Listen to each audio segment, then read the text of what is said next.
అయితే చంపవే, చంపు, చంపేసి పారిపో. ఒకేసారి చంపేస్తే నాకెలా సంతోషం ఉంటుంది?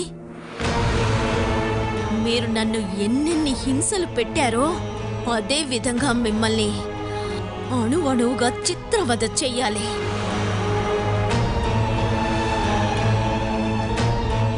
కసాయివాడు మేకతోలు పీకాక చివరిగా మాంసం బొయ్కలుండడం చూశారుగా, ఆ విధంగా మీ తోలు పీకి రక్తం కారుతూ బొయ్కలంతా కనబడుతూ నా ముందు నిలబడాలి. ఏంటి వెళుతున్నారా? ఇలా మాట్లాడినందుకు నన్ను కొట్టలేదు?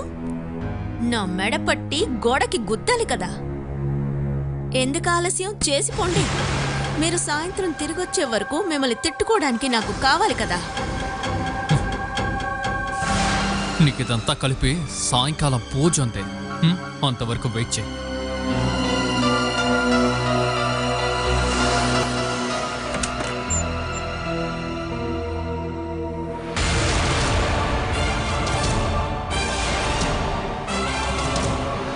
నేను ఈరోజు తలుపు లాక్ చేయకుండానే వెళ్తున్నాను. ఎందుకని? లోపలున్న వస్తువులకి విలువ లేకుండా పోయిందా? అందుకు కాదే, నీ మీద జాలి పెరిగిపోయి పక్కనున్న వాళ్ళు నిన్ను కాపాడడానికి వచ్చారు. ఇంక నిన్ను రూమ్లో లాక్ చేసి వెళ్ళాననుకో, వాళ్ళు నా మీద కేసిస్తారే. సడన్గా ఒక చోటు కనిపెట్టాలంటే కష్టంగా ఉంటుందో అందుకే వదిలేసా. లేదో వచ్చిన వాళ్ళకి 2 దెబ్బలు ఇచ్చుండేవాడిని. ముందు నీకు రక్తం ఇచ్చిన వాడికి, వాడికి ఏదో ఒక రోజు నా దగ్గర చిక్కుకుంటాడులే. నేను బయలుదేరిన వెంటనే తలుపేసుకోవాలకేనా? నేను లేని టైంలో ఎవరైనా ఇక్కడికి వచ్చారంటే నిన్ను వాడిని చంపి పడేస్తాను.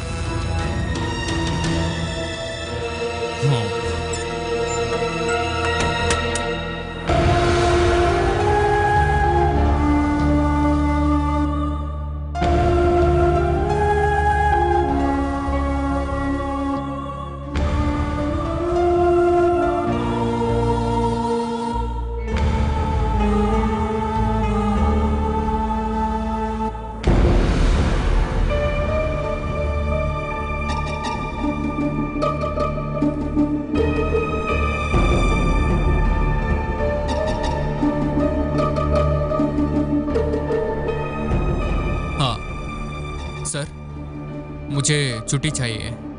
डॉक्टर के पास जाना है. मुझे थोड़ा बीमार लगता है. हाँ, थैंक यू सर.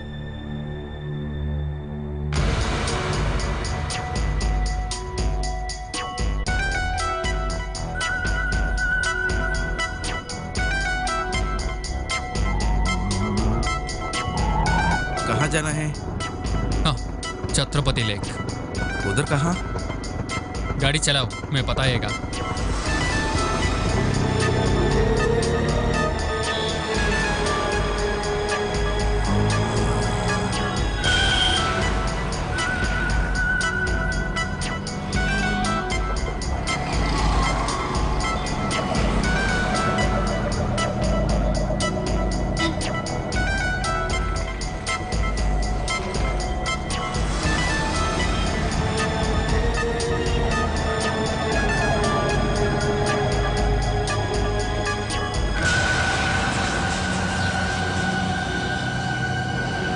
भैया, वाहन पार करो. उधर उधर.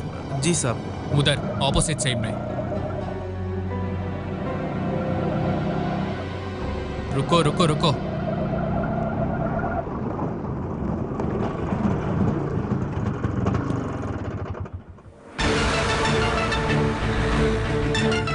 कोई आदमी आना है? नहीं नहीं, आने जाने के लिए कोई आदमी नहीं है. सब मैं जाऊंगा. रुक जाओ. हाँ, एक दिन गाड़ी चलेगा तुम कितना रुपए मिलेगा? मैक्सिमम 700 रुपए मिलेगा. हाँ, ज्यादा रुपए में खेलेगा. गाड़ियाँ रुको, मत जाना.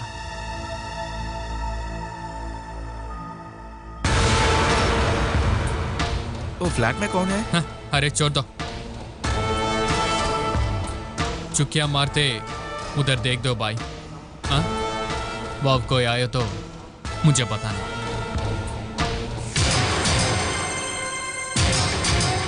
हे, पूरे टाइम वहां देखने के लिए जरूरत नहीं है, कोई आदमी देखे आई तो जड़बड़ हो जाएगा। अंदर बैठिए, देखो। हाँ साहब।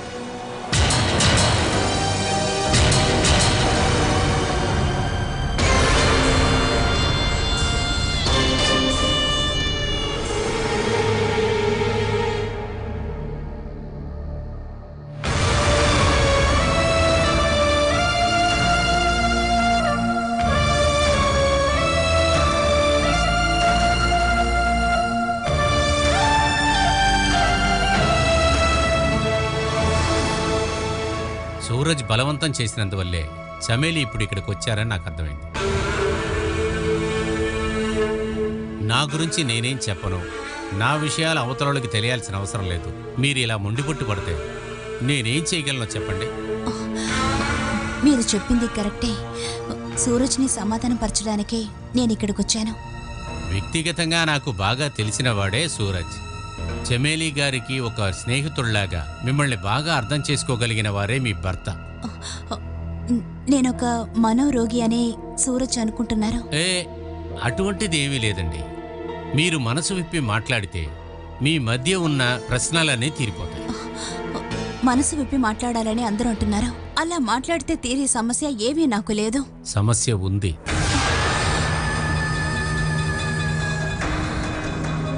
స్టెస్సాన్ స్టైల్ బంధాల నుంచి విడదీసేది అవసరం. హఠాత్తుగా వచ్చే సమస్యల్ని ఎదిరించడానికి ధైర్యం లేదు. ప్రేమలో ఓటమి. చేసే పని కరెక్ట్గా చేయాలని మొండిపట్టు పడతాం. అనుకున్నది దొరక్కపోవటం. ఇదంతానే మనసు బాధపడటానికి స్ట్రెస్కి కారణం. ఇదే కదా పోయినసారి వచ్చినప్పుడు మీరు చెప్పారు. ఇప్పుడు వేరే రకంగా చెప్తున్నారంతే. డైలీ నా దగ్గరికి వస్తున్న పేషెంట్కి సిమిలారిటీ అనేది ఉంటుంది. అందువలన సమాధానం వచ్చేంతవరకు అడిగిన విషయమే అడుగుతూ ఉంటాం. మీరు ఊరికే మన ఇద్దరి టైంని వేస్ట్ చేస్తున్నారంతే. అలాగైతే నేను ఇంకొక ప్రశ్న అడుగుతాను. కొంచెం తమాషగా ఉండే ప్రశ్నే. ఎవరైనా ఫెమిలియర్గా ఉండే వ్యక్తిని ప్రేమిస్తున్నారా? 2-3 నెలలుగా ఇటువంటి ఎన్నో కేసులు నా దగ్గరికి వస్తూ ఉన్నాయి. పెళ్లి చేసుకొని ఎన్నో రోజులు కాని వాళ్ళు హస్బెండ్తో కలిసి ఉండలేకపోతున్నారు. దానికి కారణాలు వెతుకుతూ ఉంటుంటే ముఖ్యమైన సమస్య ఇదే. డిలోషన్ ఆఫ్ లవ్. సినిమా నక్షత్రాలు, క్రికెట్ వీరులు అటువంటి వాళ్లనే ప్రేమిస్తూ ఉంటారు. అటువంటిది ఏదైనా వన్ వే లవ్ ఎవరినన్నా? నేనిప్పుడు సూరజ్ని మాత్రమే ఇష్టపడుతున్నాను. వేరే ఏం మగాడు నా మనసులో లేరు.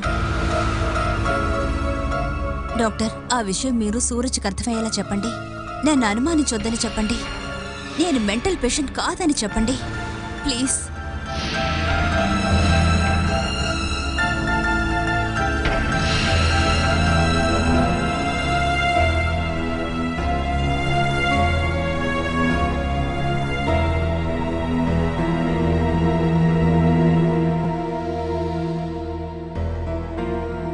సార్కి ఏమన్నా తాగటానికి కావాలా అడుగుతున్నారు. నాకేం వద్దు. ఓకే.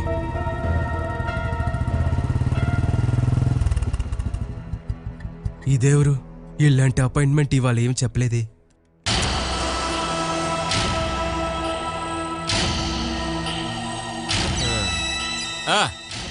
ఈ మనిషి ఉన్నాడా లోపల?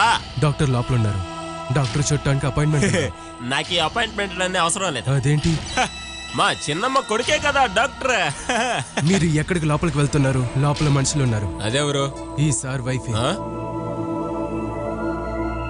ఓహో,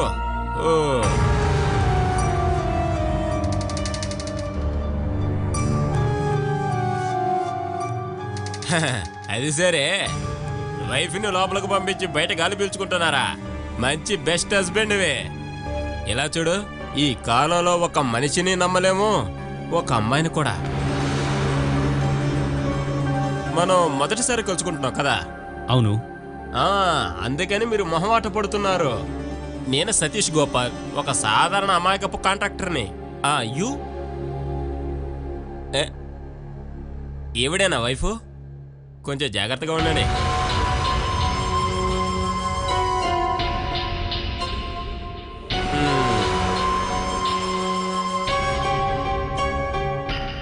అయ్యో ఈవిండి కాదు, డాక్టర్ని.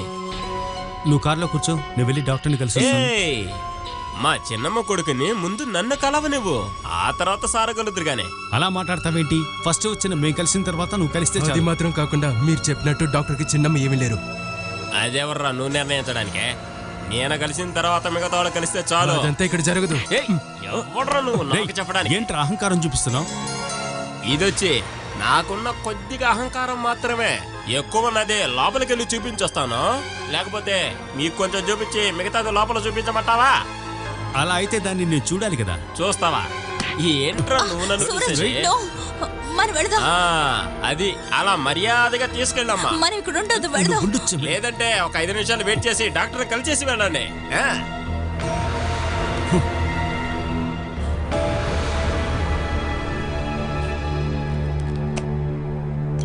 హలో. నువ్వెవరో? నేనెవరో నీకు తెలియకపోతే నువ్వు నన్ను మర్యాదగా నువ్వెవరని అడగాలి. ఇప్పుడు నేనెవరో నీకు అర్థమైందా? వర్గీస్, ఎవరితన్ని లోపల పంపించింది? సూరజ్ ఎక్కడా? ఆ మనిషిని తోసేసి ఈ మనిషి ఇప్పుడు లోపలికి వచ్చాడు. మీ చిన్నమ్మ కొడుకని నాతో చెప్పాడు. అలా కాదు, నా చిన్నమ్మ వాళ్ళ కొడుకే ఈ డాక్టరు. మీరు బయటికి వెళ్ళండి, నేను అపాయింట్మెంట్ లేకుండా ఎవరిని చూడను. ఎట్లా? నువ్వెంత అరిచినా కూడా నేను వచ్చిన విషయానికి చికిత్స చేయించుకొని నేను ఇక్కడి నుంచి వెళ్తాను. వర్గీస్, ముందర ఇతను బయటికి పంపించు. బయటికి రా. వదులు వర్గీసా, ఇక పైన నువ్వు నా మీద చెయ్యేసావు అనుకో, పొట్టలో గుద్ది పేగులు తీస్తాను. ఇంకా నువ్వేం చెప్పావు? నా తమ్ముడికి పిచ్చని చెప్పావా? వాడికి పిచ్చని చెప్పి నువ్వు సర్టిఫికెట్ ఇస్తావు. నా తమ్ముడికి మెట్టలని చెప్పి నిన్ను ఊరికి వదిలిపెడతాను.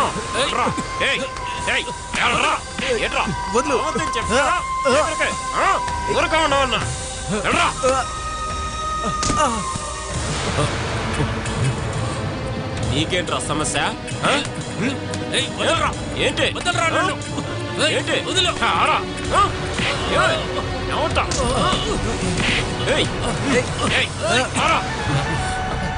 నిన్ను ప్రాణాలతో వదిలేస్తాను చూడ. ఆ తమ్ముడికి వదలమంటే వదలరా.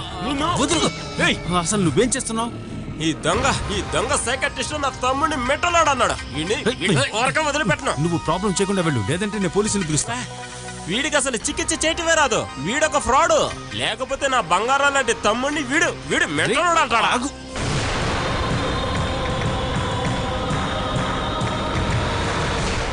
అయ్యో, నువ్విలా కళ్ళు పెద్ద చేసి చూస్తే నేను భయపడి పారిపోను. నా తమ్ముడి వేణు నీకు ఒకటి ఇవ్వమని చెప్తేనే నేను ఇక్కడికి పరిగెత్తుకుంటూ వచ్చాను.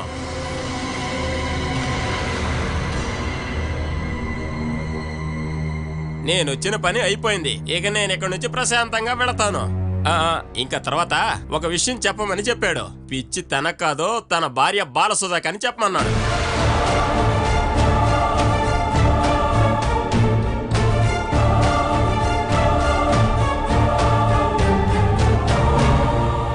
తర్వాత దానికైనా చికిత్స తను అక్కడే చేస్తున్నాడు.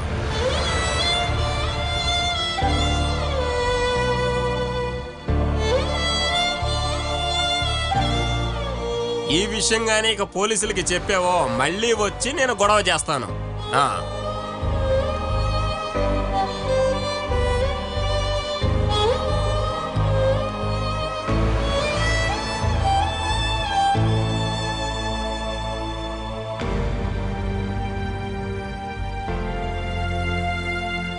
సార్ మీకేం కాలేదుగా? నాకేమవ్వలేదు. సూరజ్ కొంచెం లోపలికి రండి. నేను ఇప్పుడే వస్తాను.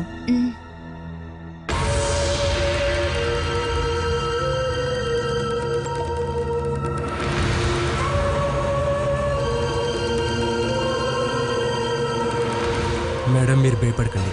పిచ్చి వాళ్ళతోనే కదా సార్ ఎప్పుడు మాట్లాడుతూ ఉంటారు. ఇంతకంటే ఎక్కువ పిచ్చి పట్టిన వాళ్ళు కూడా ఇక్కడికి వచ్చారు. అప్పుడు ఇలా అంతా లేదు. నిజం చెప్పాలంటే ఇవాళ దెబ్బలు కొంచెం తక్కువగానే తగిలి అంతే.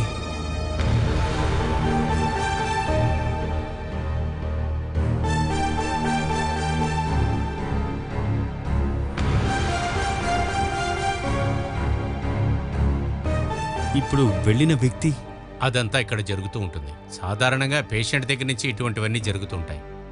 ఇది ఇప్పుడు వాళ్ళ రిలేటివ్, పర్వాలేదులేండి. అతను చేసేది చూస్తుంటే ఇంకొన్ని రోజుల్లో అతనే ట్రీట్మెంట్కి ఇక్కడికి వస్తాడనిపిస్తుంది. అతను బాలసుధా గురించి విషయం చెప్పారుగా, తనెవరు? బాలసుధ నా దగ్గర ట్రీట్మెంట్ తీసుకుంటున్న వేణుగోపాల్ వైఫ్. ఏమైంది సూరజ్? ఆ పేరు మీద నాకొక ఫ్రెండ్ ఉండేది. పెళ్ళయి అన్ని రోజులు అవ్వలేదు. వాళ్ళు ఉంటున్నది విజయవాడ దగ్గర అనుకుంటా. బాలసుధా గారికి పెళ్ళయ్యి ఇప్పటికీ 5-6 నెలలే అయి ఉంటుంది.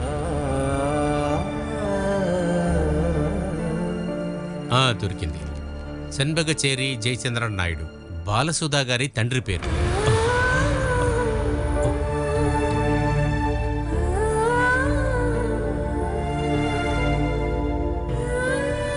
ఏమైంది? మీరు అనుకుంటున్న మనిషేనా ఈవిడ? ఎస్. తన హస్బెండ్కి ఏంటి సమస్య? ఒక సైకాలజిస్ట్ అనే పేరు మీద నా దగ్గర ట్రీట్మెంట్కి వచ్చే వాళ్ళ గురించి నేను అస్సలు చెప్పకూడదు కదా. ప్లీజ్ డాక్టర్, నాకు అత్యంత సన్నిహితురాలు బాలసుధ, అందుకోసం అడుగుతున్నా ప్లీజ్.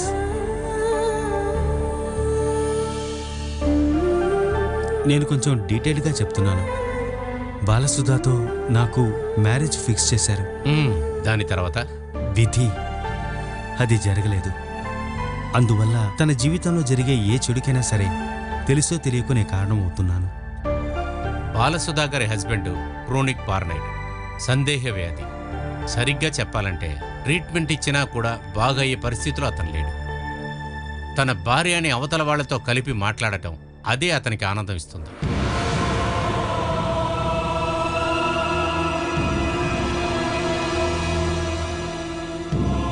పోయినసారి సూరజ్ ఇక్కడికి వచ్చినప్పుడు వేణుగోపాల్ ఇక్కడే ఉన్నాడు. బాలసుధా గారు కూడా ఉన్నారు.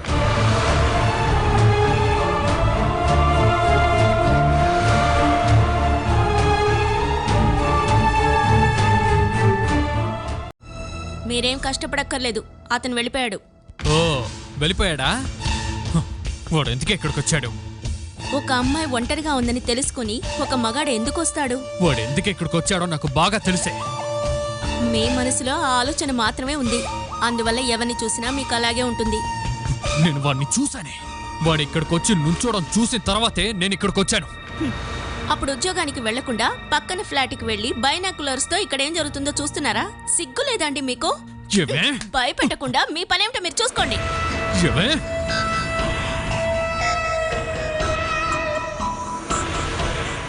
నాలా బోల్డ్గా మాట్లాడే ఆడపిల్లల్ని చూస్తేనే మీలాంటి మగవాళ్ళకి నచ్చదు కదా. ఓహో, నేను వెళ్ళే టైం చూసి పక్కనున్న అబ్బాయిలందరినీ రూమ్లో ఎక్కించి సర్వీస్ చేస్తున్నావేంటే? ఇదంతా నా దగ్గర పనికిరాదే.